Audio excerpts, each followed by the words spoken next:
नमस्कार। आज हम एक बहुत ही गंभीर और झकझोर देने वाले विषय पर बात कर रहे हैं। जी। विषय है संयुक्त राष्ट्र का गाजा में अकाल की औपचारिक घोषणा करना, और साथ ही इजराइल पर यह आरोप कि वो व्यवस्थित तरीके से सहायता में बाधा डाल रहा है। बिल्कुल।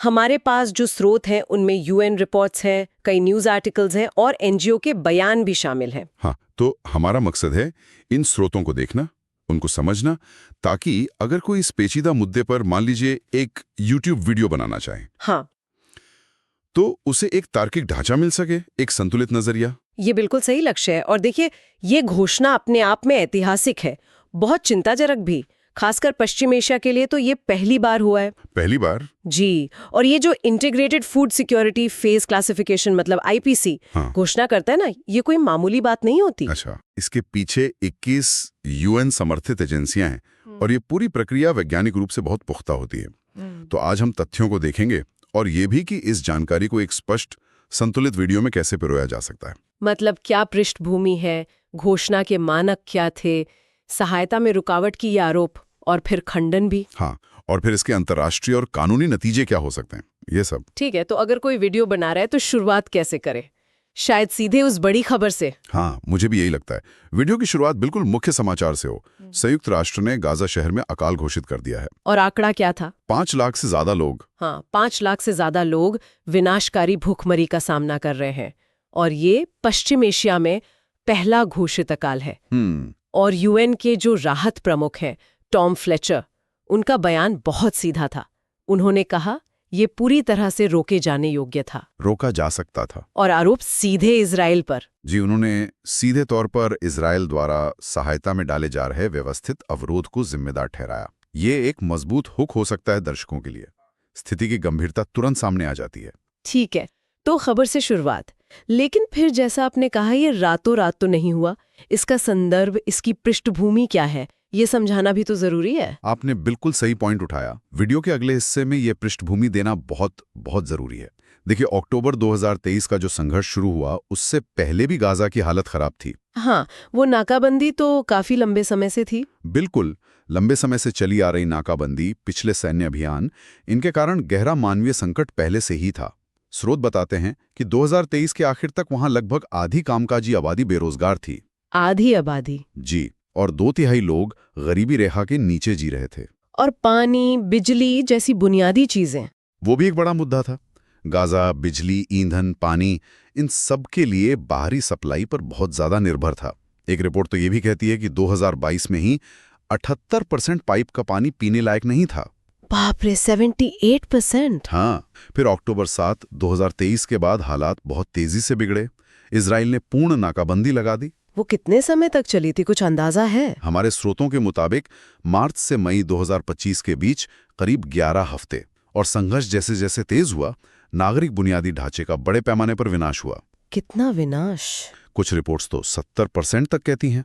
पानी साफ करने वाले सारे प्लांट बंद हो गए। सारे? जी, और सबसे बड़ी बात, लगभग 19 लाख लोग, मतलब गाजा की 85% आबादी, अपने घरों से विस्थापित हो गई। 19 लाख लोग? हाँ, तो ये पूरी पृष्ठभूमि बताए बिना दर्शक संकट की असली गहराई को शायद नहीं समझ पाएंगे। सही कहा। तो पृष्ठभूमि स्पष्ट हो गई।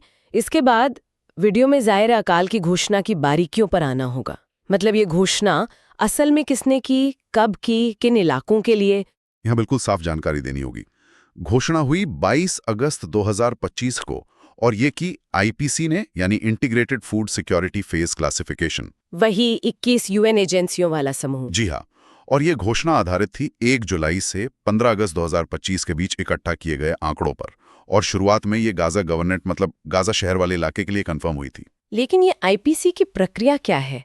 आपने कहा ये वैज्ञानिक है, तो ये समझाना भी जरूरी होगा कि अकाल घोषित करने के पैमाने क्या हैं। मतलब ये कोई व्यक्तिपरक फैसला तो नहीं है? ये बहुत ही अहम नुक्ता है। आईपीसी की वैज्ञानिक प्रक्रिया समझाना इस घोषणा की विश्वसनीयता के लिए जरूरी है। अकाल सिर्फ तभी घोषित होता है जब 3 बहुत कठोर शर्तें पूरी होती हैं। 3 शर्तें? कौन सी? पहली, कम से कम 20% परिवारों के पास भोजन की इतनी ज्यादा कमी हो कि वो भुखमरी के कगार पर हों। मतलब बिल्कुल एक्सट्रीम लेवल की कमी। ठीक है, 20% परिवार। दूसरी? दूसरी, 30% से ज्यादा बच्चे गंभीर तीव्र कुपोषण, जिसे एक्यूट मैलन्यूट्रिशन कहते हैं, उसका शिकार हों। 30% बच्चे। और तीसरी शर्त? तीसरी, भुखमरी या उससे जुड़ी बीमारियों के कारण हर 10,000 लोगों में से रोजाना 2 से ज्यादा वयस्कों या 4 से ज्यादा बच्चों की मौत हो रही हो। हर रोज 4 से ज्यादा बच्चे प्रति 10,000। जी, ये तीनों शर्तें जब पूरी होती हैं तभी आईपीसी अकाल घोषित करता है। और स्रोत क्या बताते हैं? गाजा में ये तीनों शर्तें पूरी हो रही थीं। आंकड़े क्या थे? हाँ, और आंकड़े वाकई दिल दहलाने वाले हैं।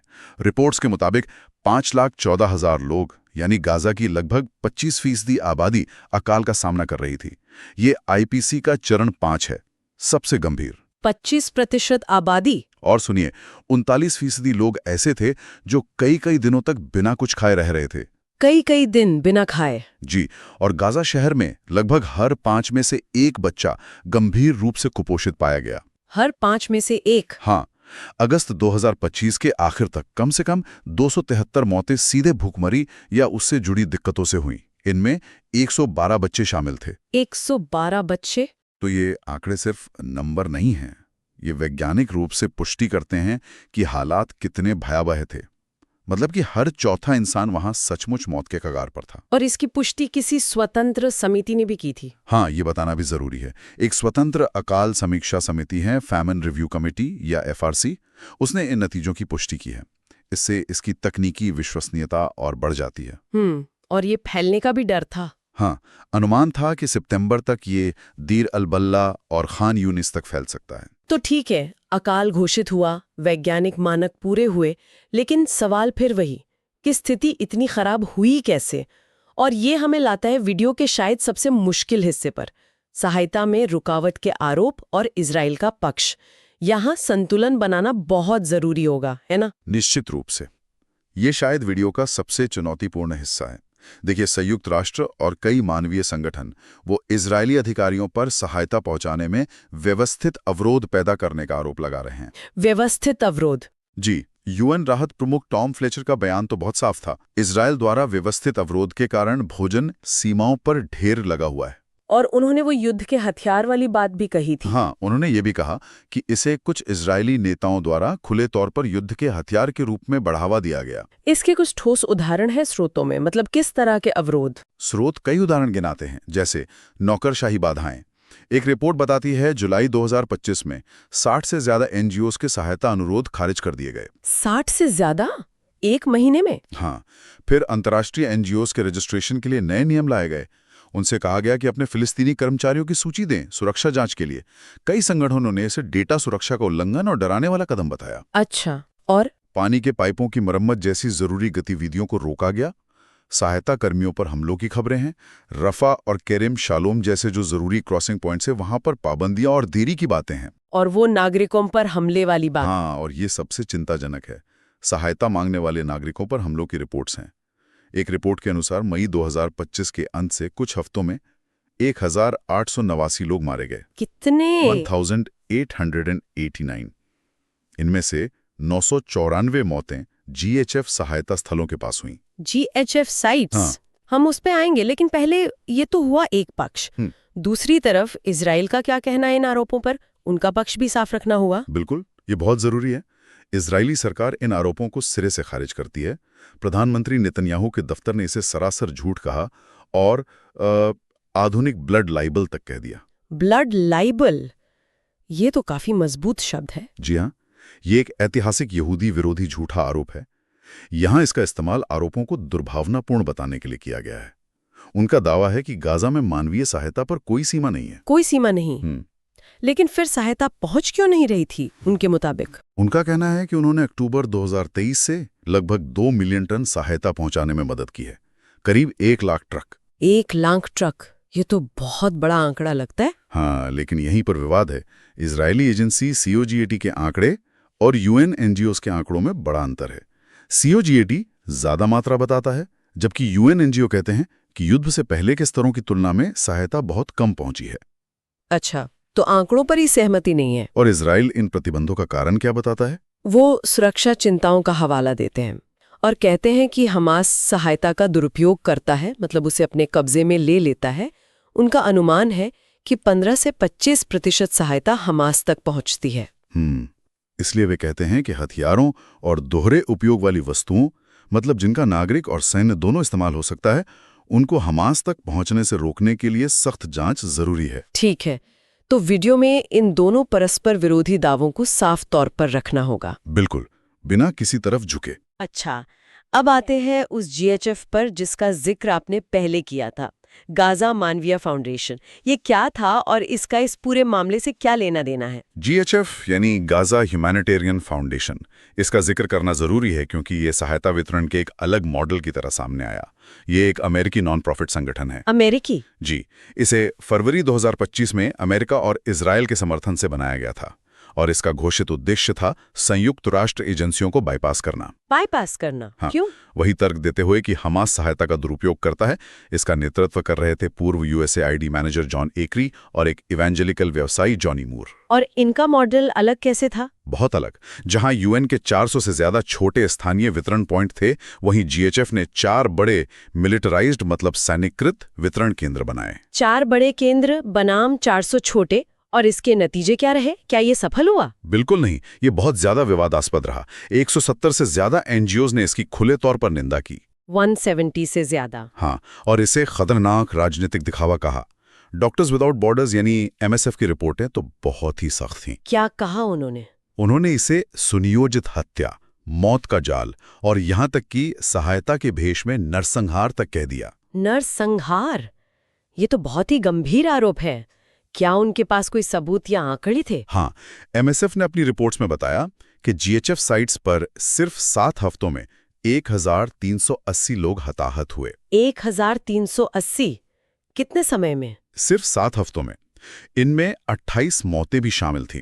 उन्होंने बताया कि पीड़ितों को सिर, छाती, पेट में गोलियों के घाव थे। लोगों को बुरी तरह पीटा गया था। पीटा गया? हाँ, एमएसएफ ने इसके लिए एक नया टर्म भी बना दिया था, बीबीओ, मतलब बीटन बाय अदर्स, दूसरों द्वारा पीटा गया। रिपोर्ट्स में इजरायली सेना और अमेरिकी कॉन्ट्रैक्टर्स द्वारा नागरिकों पर गोलीबारी का भी जिक्र है। American contractors? जी, और इजराइल के एक बड़े अखबार हारेट्स, उसने भी रिपोर्ट किया कि आईडीएफ यानी इजरायली सेना को आदेश थे कि वितरण केंद्रों पर भीड़ पर गोली चलाएं।